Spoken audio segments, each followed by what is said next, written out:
yo creo algo distinto y que ya tiene que ver más con la historia que con la invención literaria, ¿no? Bien.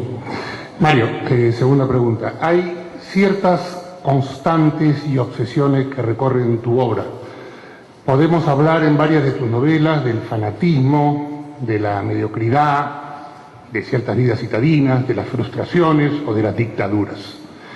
Pero hay una constante que asedia a varios de tus personajes y sobre lo que me parece que no has hablado nunca, o al menos yo no he escuchado nunca hablar de esto: la homosexualidad, el conflicto de una sociedad homofóbica, la homosexualidad como transgresión. Pienso en la historia de Maita y en dos de tus piezas teatrales. La homosexualidad como tormento y humillación, la homosexualidad como secreto y desgracia final, el caso de Casement en El sueño del Celta, o la homosexualidad como celebración hedonista, que parece ser el caso de tus personajes Gauguin y el nativo tahitiano en El paraíso en la otra esquina. ¿Qué quieres expresar con este acento tan particular de la conducta humana? ¿Consideras que en los inicios del siglo XXI, en que los homosexuales se casan legalmente en varios países de Europa y América, el drama de ser diferente o el drama y la comedia de la homosexualidad en sí misma es tan o más fuerte que el clasismo o el racismo, que también son conductas marginadoras? ¿Qué hay para ti detrás de todo este asunto? Mira, cuando yo escribo una novela, nunca he partido de una tesis que la novela querría mostrar o demostrar. Nunca. Cuando he tenido, digamos,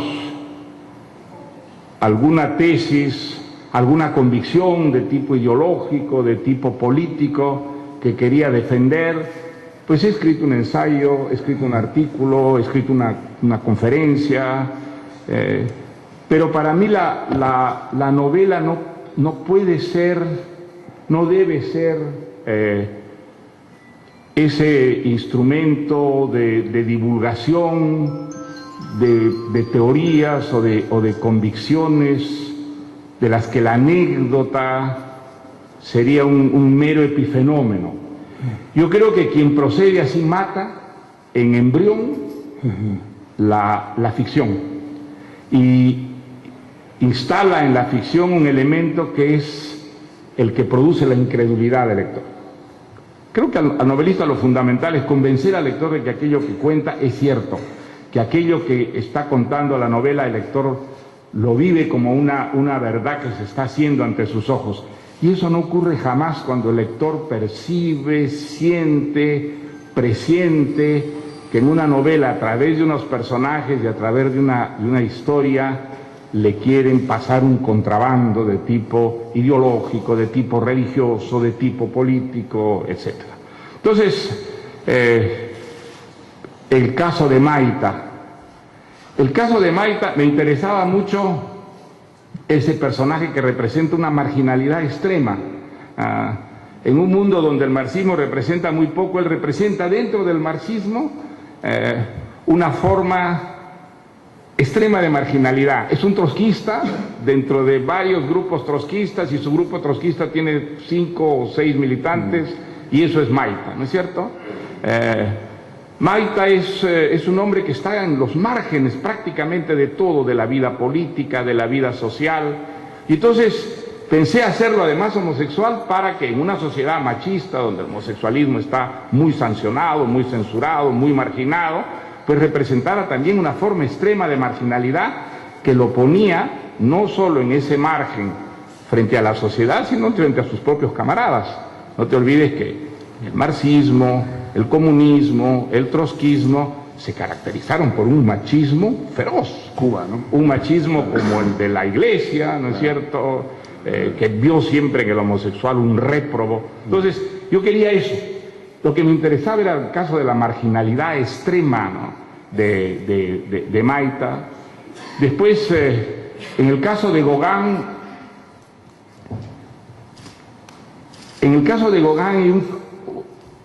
a mí me interesó muchísimo en el caso de Gauguin su idea, una idea romántica, por supuesto, de que el artista era el rebelde natural, el rebelde irremediable, el que estaba no solamente contra las creencias, que se rebelaba contra las costumbres, sino que desafiaba aquello que se considera o se consideraba en su sociedad una bendición, la civilización, la modernidad. Él pensaba que la civilización, la modernidad habían matado verdaderamente la fuente del gran arte y concibió esa idea de que esa fuente estaba en un mundo no dominado por la razón, sino por el instinto, por la pasión, por las emociones primitivas. Y eso es lo que fue a buscar él, primero a Centroamérica, a Panamá y luego pues a la Polinesia. Y en la Polinesia él descubre un mundo que no esperaba encontrar, un mundo muy curioso, donde prácticamente habían desaparecido, se habían disuelto las barreras de la sexualidad en las que él estaba acostumbrado a vivir, como todo europeo, ¿no? Un mundo donde el homosexualismo no era el homosexualismo, porque la idea del homosexualismo, pues en Europa, en el contexto occidental, implicaba ya una censura, un rechazo, una marginalidad, una excentricidad, ¿no? En cambio, en el mundo de la Polinesia, pues había el caso extraño de estos personajes que eran criados como niñas siendo varones, dentro de un asentimiento total de la propia sociedad, como una tradición que se mantenía viva a pesar del colonialismo, a pesar de la presencia de una cultura tan poderosa como la cultura francesa, y eso a él lo sedujo enormemente, y eso además está traspuesto en su pintura, ¿no? En su pintura hay una indefinición sexual en los personajes de Gauguin que da mucho encanto y mucha originalidad a sus cuadros y que viene de su experiencia tahitiana. Pero eso es lo que yo quise mostrar fundamentalmente en la novela sobre Gauguin. Sí,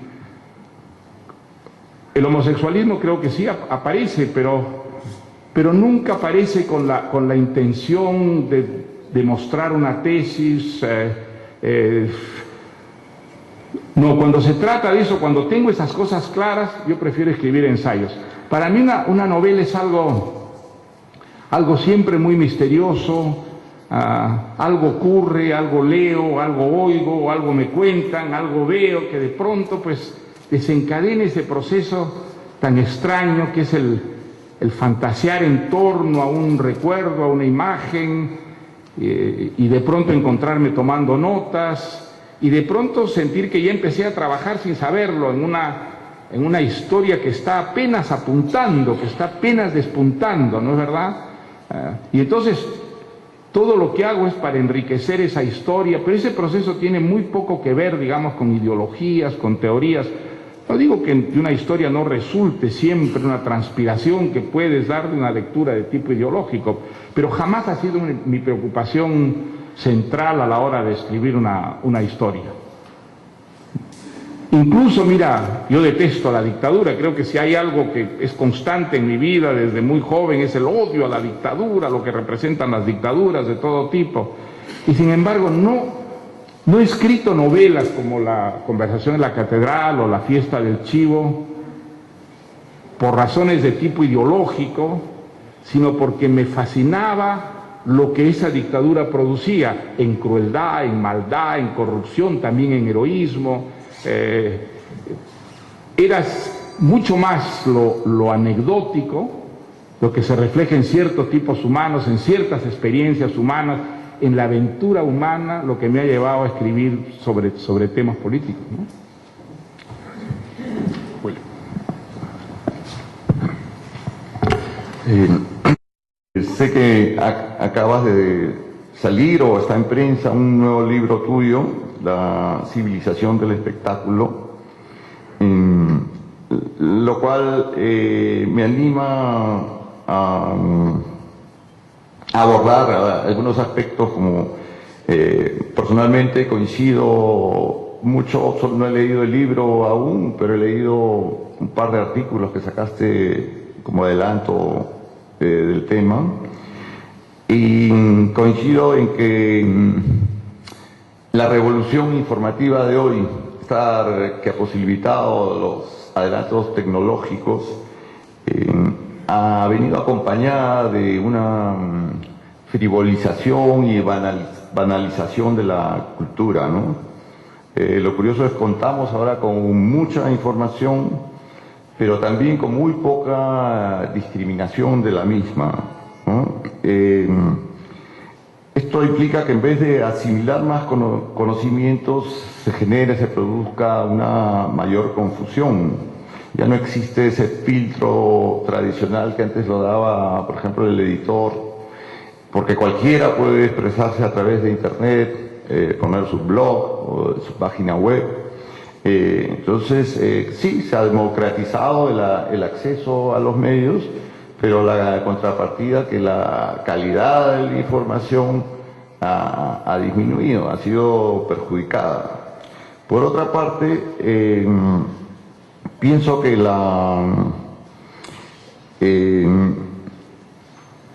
el espacio que tradicionalmente daban los medios de prensa a la cultura ha disminuido, ha sido recortado casi impunemente.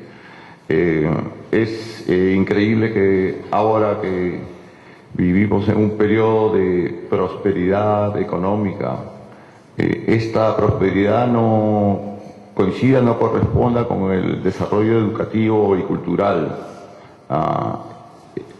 Yo pienso que cualquier extranjero que abra las páginas de nuestros diarios, y estoy hablando, ojo, de nuestros diarios serios, no de la prensa chicha, pensará que en este país solo hay cocineros, modistas o modelitos y gente de la farándula, porque el espacio que tradicionalmente estaba reservado a los logros de la ciencia, a los logros intelectuales, la crítica literaria y artística, ha sido relegado a un segundo plano. Ya no tenemos tampoco los suplementos literarios y culturales que curiosamente había en mi primera juventud, hace 30 años, me parece que había más interés.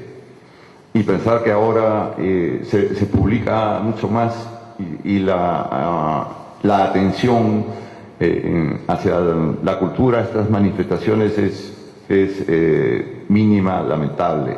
Yo quisiera que Mario nos explique un poco acerca de estas tesis. Bueno, Willy. Bueno, creo que para contestar tu pregunta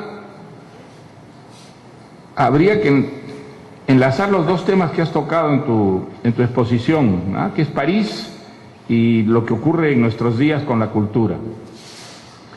Yo fui a París fascinado con la idea de la cultura, en mayúscula, ¿no? Llegué a París como un bárbaro, ¿no? Que llega a un mundo en el que sentía que iba a encontrar todo lo que no había encontrado en mi país, un mundo donde la cultura iba a ser realmente la atmósfera que yo respiraría y donde la excelencia en materia de arte, de literatura, de ciencia, de academia, iba a estar encarnada, ¿no? Y la verdad es que algo de eso era París, o por lo menos es lo que yo sentí en mis primeros años en París. Pasé un primer año muy difícil, con grandes dificultades económicas, y sin embargo fui inmensamente feliz. No me sentí en absoluto desencantado, no sentí que la realidad estaba por debajo de la fantasía, ni muchísimo menos. Viví deslumbrado con las cosas que leía, con las cosas que veía.